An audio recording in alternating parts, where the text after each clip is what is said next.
ನಮಸ್ತೆ. ಎಲ್ಲರೂ ಹೇಗಿದ್ದೀರಾ? ಸಂತೋಷವಾಗಿದ್ದೀರಾ?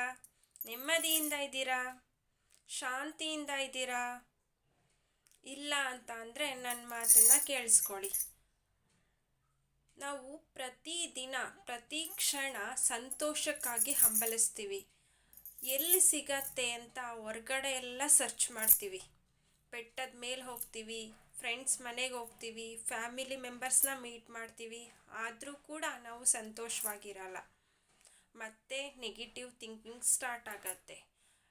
10 ವರ್ಷದಿಂದ 20 ವರ್ಷದಿಂದ 5 ವರ್ಷದಿಂದ ಯಾರೋ ನಮಗೆ ಅವಮಾನ ಮಾಡಿರ್ತಾರೆ, ಇನ್ಸಲ್ಟ್ ಮಾಡಿರ್ತಾರೆ, ಬೇಜಾರು ಮಾಡಿರ್ತಾರೆ, ನೋವು ಮಾಡಿರ್ತಾರೆ. ಅದನ್ನು ಪ್ರತಿ ಕ್ಷಣನೂ ನಾವು ಥಿಂಕ್ ಮಾಡ್ತಾ ಮಾಡ್ತಾ ನಾವು ಅದೇ ಅನ್ಹ್ಯಾಪಿನೆಸ್, ಸ್ಯಾಡ್ ಫೀಲಿಂಗ್ ಮಾಡ್ತೀವಿ.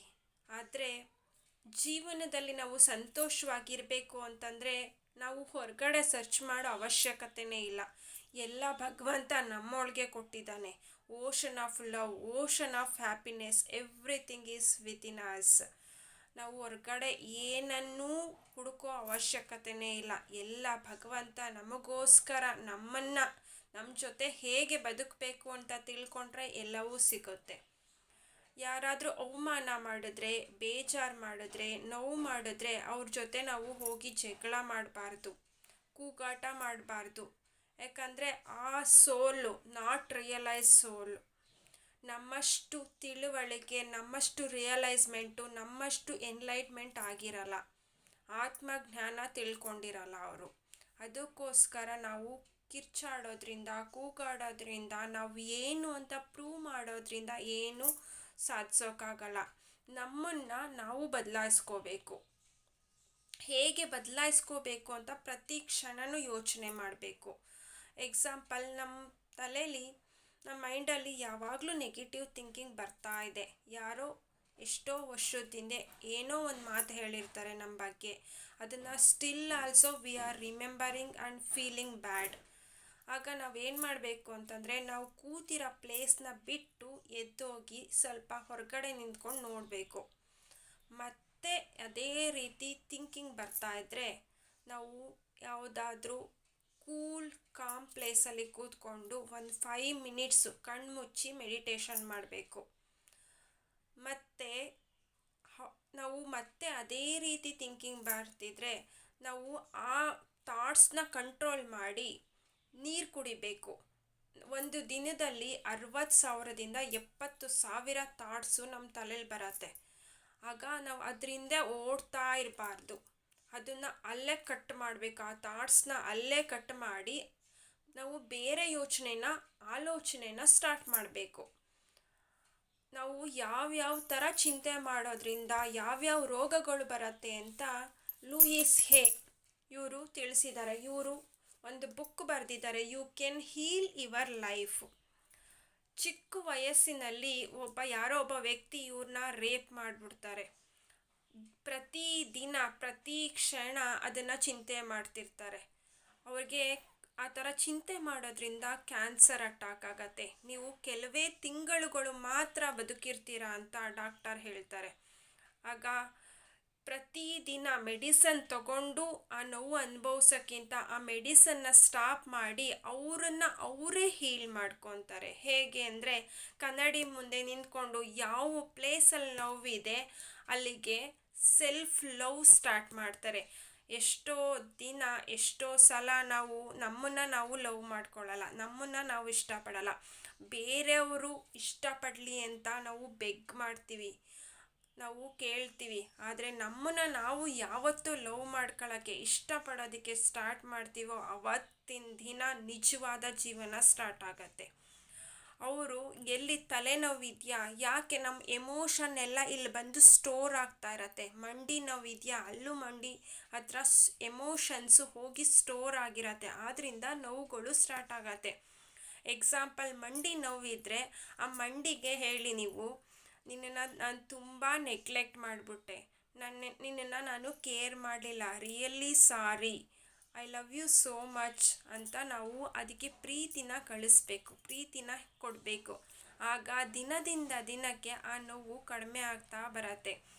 ಇವರು ಕೂಡ ಕನ್ನಡಿ ಮುಂದೆ ನಿಂತ್ಕೊಂಡು ಸೆಲ್ಫ್ ಲವ್ ಸ್ಟಾರ್ಟ್ ಮಾಡ್ತಾರೆ. ನಾವು ಪ್ರತಿದಿನ ಕನ್ನಡಿ ಮುಂದೆ ನಿಂತ್ಕೊಂಡಾಗ ನಾವು ಏನು ಮಾಡ್ತೀವಿ, ನಮ್ಮ ಕಣ್ಣನ್ನ ಚೆನ್ನಾಗಿಲ್ಲ, ಅಯ್ಯೋ ಈ ಕಣ್ಣ, ಈ ಕೂದಲ, ಈ ಮುಖನ, ಎಲ್ಲರೂ ನನ್ನನ್ನು ಚೆನ್ನಾಗಿಲ್ಲ ಅಂತ ಯಾರೋ ಒಬ್ಬರು ಎಷ್ಟೋ ವರ್ಷದಿಂದ ಹೇಳಿರ್ತಾರೆ. ಅದನ್ನು ನಾವು ಥಿಂಕ್ ಮಾಡ್ಕೊಂಡು ನಮ್ಮನ್ನು ನಾವು ಕ್ರಿಟಿಸೈಸ್ ಮಾಡ್ತೀವಿ, ಬ್ಲೇಮ್ ಮಾಡ್ತೀವಿ. ಅದು ತಪ್ಪು. ನಮ್ಮನ್ನು ನಾವು ಹೇಗಿದ್ದೀವೋ ಹಾಗೆ ನಮ್ಮನ್ನು ನಾನು ಅಕ್ಸೆಪ್ಟ್ ಮಾಡ್ಕೋಬೇಕಾಗತ್ತೆ. ನನ್ನನ್ನು ನಾನು ಅಕ್ಸೆಪ್ಟ್ ಮಾಡಿಕೊಂಡು ನನ್ನನ್ನು ನಾನು ಲವ್ ಮಾಡಬೇಕಾಗತ್ತೆ. ಅದು ನಿಜವಾದ ಜೀವನ, ನಿಜವಾದ ಪ್ರೀತಿ. ನಾವು ಬೇರೆಯವರನ್ನೆಲ್ಲನೂ ಪ್ರೀತಿ ಮಾಡ್ತೀವಿ, ಆದರೆ ನನ್ನನ್ನು ನಾನು ಪ್ರೀತಿ ಮಾಡಲ್ಲ. ಇದು ನಿಜವಾದ ದಡ್ಡತನ. ನಾವು ಯಾವತ್ತು ನನ್ನ ಬಗ್ಗೆ ನಾನು ಅರಿತೀನೋ ಅದು ನಿಜವಾದ ಪ್ರೀತಿ, ನಿಜವಾದ ಜೀವನ. ಪ್ರತಿ ಕ್ಷಣ, ಪ್ರತಿ ದಿನ ಇರೋದು ನಮ್ಮ ಜೊತೆಗೆ ನಾವು ಮಾತ್ರ, ಯಾರೂ ಇರಲ್ಲ. ಸೊ ಫ್ಯೂ ಅವರ್ಸ್ ಓನ್ಲಿ ನಮ್ಮ ಜೊತೆಯಲ್ಲಿ ಯಾರು ಸ್ಪೆಂಡ್ ಮಾಡ್ತಾರೆ ಟೈಮ್ನ. ಆಫ್ಟರ್ ನಮ್ಮ ಜೊತೆಗೆ ನಾವು 24/7 ಯಾರು ಮಾತಾಡೋದು ನಮ್ಮ ಜೊತೆ? ನಾವೇ. Self talk is very important. ನಮ್ಮ ಜೊತೆ ನಾವು ಹೇಗೆ ಮಾತಾಡ್ತೀವಿ ಅನ್ನೋದು ವೆರಿ ಇಂಪಾರ್ಟೆಂಟು. ನಮ್ಮ ಜೀವನನ ಅದು ನಿರ್ಧಾರ ಮಾಡುತ್ತೆ. ನಾವು ಹೊರಗಿನವ್ರ ಜೊತೆ ತುಂಬ ಚೆನ್ನಾಗಿ ಮಾತಾಡ್ತೀವಿ, ಆದರೆ ನಮ್ಮ ಜೊತೆ ನಾವು ಮಾತಾಡೋತ್ತಿಗೆ ಬೈಕೊತೀವಿ, ನೋಯಿಸ್ತೀವಿ. ನಮ್ಮನ್ನು ನಾವು ಹರ್ಟ್ ಮಾಡ್ಕೋಬಾರ್ದು.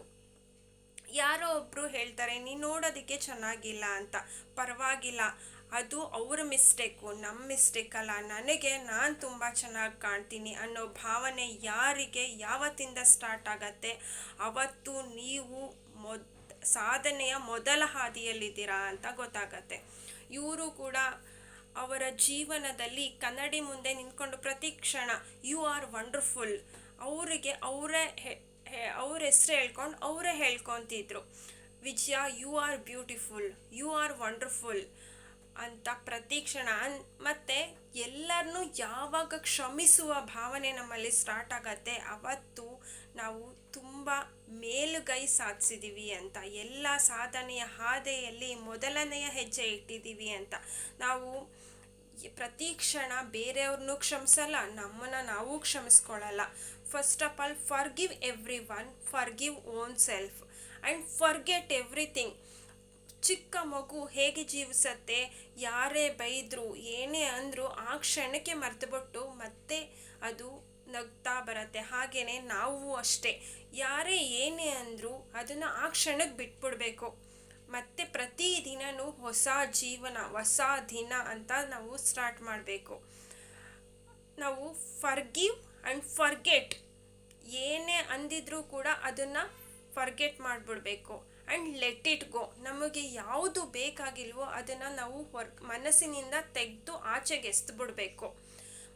ಮನೆಯಲ್ಲಿ ಬೇಡದೇ ಇರೋ ವಸ್ತುಗಳಿದ್ದರೆ ನಾವು ಇಟ್ಕೊತೀವ, ಬೇಡ ಅಂತ ಎಸ್ದುಬಿಡ್ತೀವಿ. ಹಾಗೆಯೇ ನಮ್ಮ ಮನಸ್ಸನ್ನು ಕೂಡ ಖಾಲಿ ಮಾಡಬೇಕು.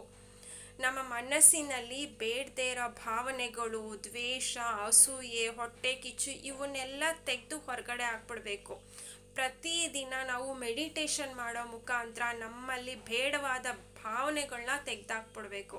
ಆಗ ನಮ್ಮ ಜೀವನ ತುಂಬ ಸುಂದರವಾಗಿರತ್ತೆ, ತುಂಬ ಸಂತೋಷವಾಗಿರ್ತೀವಿ, ತುಂಬ ನೆಮ್ಮದಿಯಿಂದ ಇರ್ತೀವಿ.